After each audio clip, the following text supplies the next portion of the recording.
Norman Bates a cessé d'exister. Mais on peut dire qu'il n'a existé en fait qu'à moitié. Aujourd'hui, l'autre moitié l'a dévoré. Alors il a parlé et pensé pour elle. Il lui a fait don de la moitié de sa propre vie. Et il a assumé très vite les deux personnalités et tenu des conversations. Il a fait disparaître toutes les traces du crime. Il était convaincu que c'était sa mère qui l'avait commis.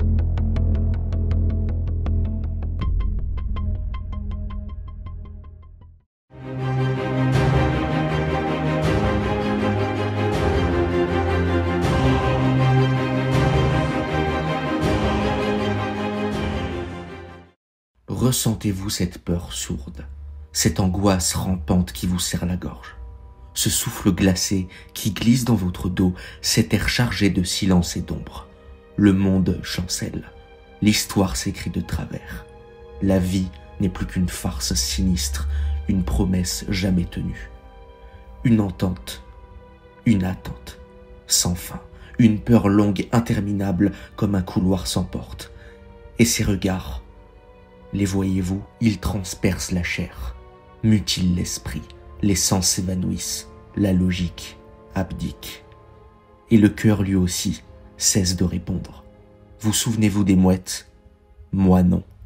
Leurs cris ont été avalés par le vide, car tout ce que nous percevons, tout ce que nous pensons être, n'est peut-être qu'un rêve dans un rêve. Le monde ne nous a jamais enseigné si la folie est le sommet de l'intelligence ou alors sa ruine. Mais une chose est certaine, la souffrance est au cœur de l'homme, et l'on se demande parfois si le cœur humain peut-il être autre chose que douleur, que ressentir face aux ténèbres, que dire face à la peur même de vivre. Les mouettes ont disparu, il ne reste que les corbeaux. Les rivages se sont glacés, ternis jusqu'à devenir plus sombres que les ailes de ces oiseaux maudits, plus sombres que nos rêves les plus déformés, plus sombres que nos cauchemars les plus inavouables. J'ai la mort au bord des lèvres. La fumée m'enlace, m'étrangle. Encore une cage. Suis-je des leurs? Un corbeau parmi les corbeaux? Un oiseau tombé du ciel noir? Puis-je fuir ce rivage maudit? Les étoiles brillent encore. Peut-être sont-elles atteignables. Un matin irréel, teinté de brume et d'éclats pastel, m'a réveillé. Un moineau s'est posé dans ma paume de main. Il chantait. Il avait confiance, puis il s'est envolé. Il m'a volé mes pensées. Peut-être qu'un jour il reviendra vous les transmettre. L'espoir était là, tremblant, vacillant, mais vivant. Et je me suis demandé, cet oiseau n'était-ce pas moi? La psychose nous guette. Rien n'est stable, rien n'est certain. Mais aujourd'hui je reviens pour vous parler d'un chef-d'œuvre, un pilier du cinéma d'horreur, né de la main d'un homme qui connaissait les corbeaux, qui connaissait les oiseaux. Mais l'histoire des oiseaux sera pour plus tard. Of course the victim, or should I say victims, hadn't any conception as to the type of people they would be confronted with in this house, especially the woman. She was the weirdest and the most... Well, let's go into her bedroom. And the imprint of her figure on the bed where she used to lay.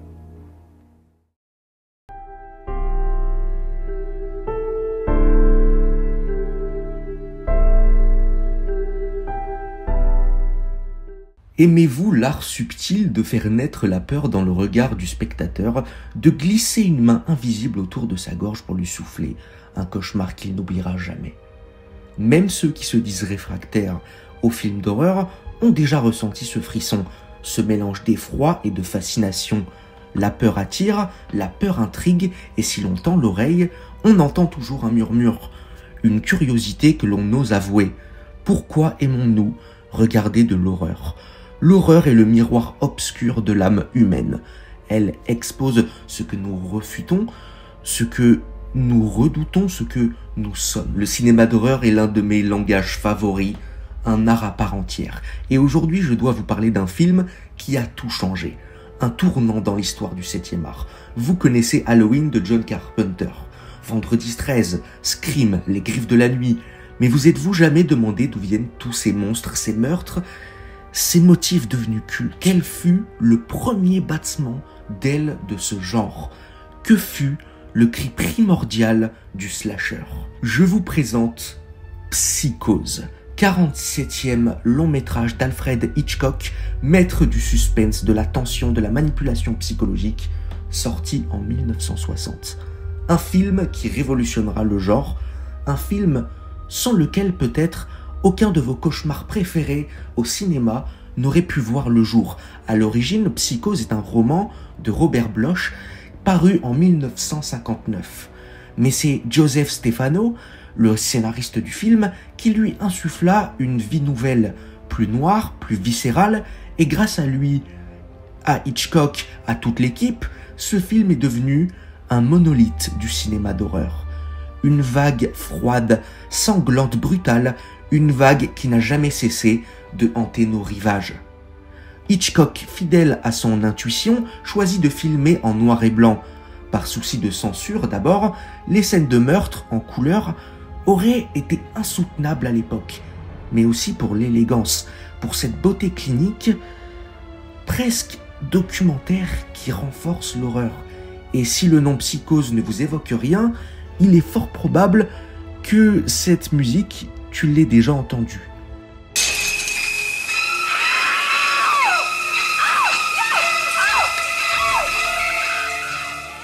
Un rideau qui se tire, un couteau qui s'abat. C'est une scène de cinéma devenue mythe. Jamais on ne le voit. Jamais on ne voit le corps. Nous sommes en 1960, la nudité est encore tabou. Mais Hitchcock s'en moque. Il fait de cette contrainte une force. Il joue avec notre imagination, avec nos peurs, avec notre sens du hors-champ. Il n'a pas besoin de montrer, il insinue. Et c'est bien pire encore. L'ombre s'approche silencieuse derrière le rideau de douche. Le visage de l'actrice devient notre seul repère. Sa terreur est la nôtre. Et la musique de Bernard Herrmann, ses violons stridents, percent notre poitrine comme autant de coups de lame possibles. C'est cela l'art. L'horreur sans exposition. Le malaise sans le sang. Le choc sans la violence graphique. Et pourtant c'est inoubliable. Mais venons-en à l'histoire et à ce qui a fait de Psychose un chef-d'œuvre intemporel.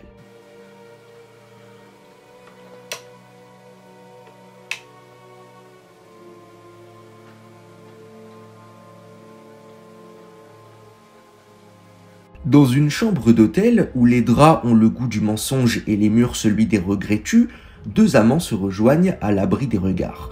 Marion Crane et Sam Loomis sèment dans l'ombre un amour sincère mais asphyxié par la réalité. Sam, homme divorcé, croule sous les dettes et les responsabilités d'un autre temps. Pension alimentaire, dette familiale, chaîne invisible, Marion, elle, survit dans la monotonie d'un bureau reléguée au rôle de secrétaire, de silhouette effacée derrière un guichet. Le mariage, un rêve lointain, une promesse que l'argent empêche de tenir. Mais l'après-midi même, alors que le destin cogne à la porte de Marion sous la forme d'une tentation, une importante somme d'argent confiée par un client fortuné que son patron lui demande de déposer à la banque, elle la découvre. Elle tient la fortune entre ses mains, la richesse, la clé peut-être vers une vie nouvelle, une nouvelle vie. Et alors, dans un élan de vertige, de désir et de désespoir aussi, elle s'empare de l'argent et prend la fuite. Une fuite vers l'amour, vers Fairvale, où Sam l'attend. Peut-être ou peut-être pas. Sur la route, la nuit tombe comme un rideau de velours épais. Le vent se lève, l'orage gronde et dans l'habitacle de sa voiture, Marion n'est plus seule. Ses remords s'invitent, ses doutes deviennent voix, ses angoisses s'agitent comme des spectres sur le siège passager. Chaque kilomètre la rapproche de Sam, mais aussi de sa folie. Elle imagine les conversations qu'elle ne peut entendre, les soupçons qui s'éveillent, les conséquences de son acte. Elle psychote, s'égare et suffoque. Alors que l'obscurité s'engloutit, un panneau surgit à travers la pluie. Bates Motel. Un abri, un silence, une nuit, rien qu'une nuit. Marion s'y arrête, seule, cliente d'un motel désert planté comme un cadavre au bord de la route. Elle est accueillie par un jeune homme doux, étrange et assez maniérées, aux manières assez effrayées, des manières un peu gauches. Il vit là, juste derrière l'hôtel, dans une maison austère sur la colline. Une silhouette massive et grise qui semble observer les vivants de haut, comme un mausolée vivant. Norman parle peu, mais parle juste. Il évoque sa mère, une femme malade, tyrannique, recluse, une présence qui le hante plus qu'elle ne l'élève. Une mère qui ne tolère pas la présence d'autres femmes auprès de son fils. Une mère qui entend tout, qui voit tout, même ce qui devrait rester caché. Norman est doux, mais nerveux, aimable, mais vacillant. Il oscille entre soumission et rage contenue comme un funambule entre deux abîmes. Marion, lasse, troublée, décide de dormir là, ignorant qu'en ouvrant cette porte, elle vient de traverser un seuil dont elle ne reviendra pas. Et dans cette nuit, où le tonnerre rivalise avec le silence, le véritable cauchemar s'apprête à sortir de l'ombre.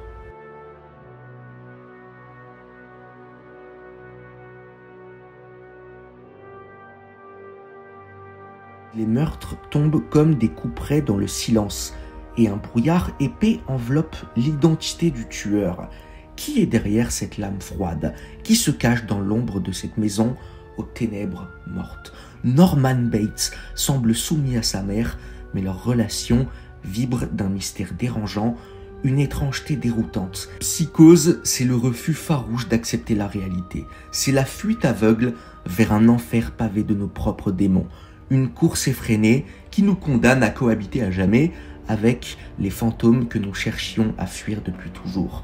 Car parfois, en luttant contre le mal, nous lui offrons, sans le vouloir, une éternité. Ce que Hitchcock nous offre ici n'est pas un simple long métrage, c'est un rituel, une incantation de cinéma. Il manipule l'image et nous, pauvres spectateurs, nous nous perdons.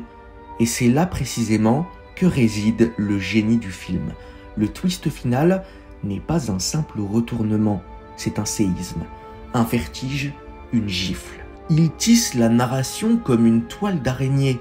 Il nous tend un miroir, puis le brise en mille éclats pour que chacun y voie ce qu'il a envie d'y voir. Ce maître illusionniste commence par nous faire croire à une héroïne, Marion Crane.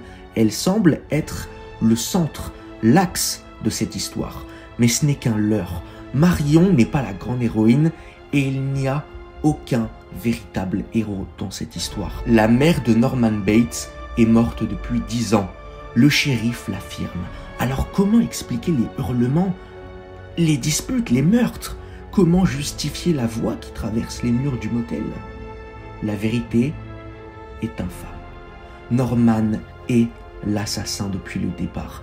Depuis toujours, il a sombré dans une psychose si profonde qu'il est devenu lui-même sa propre mère.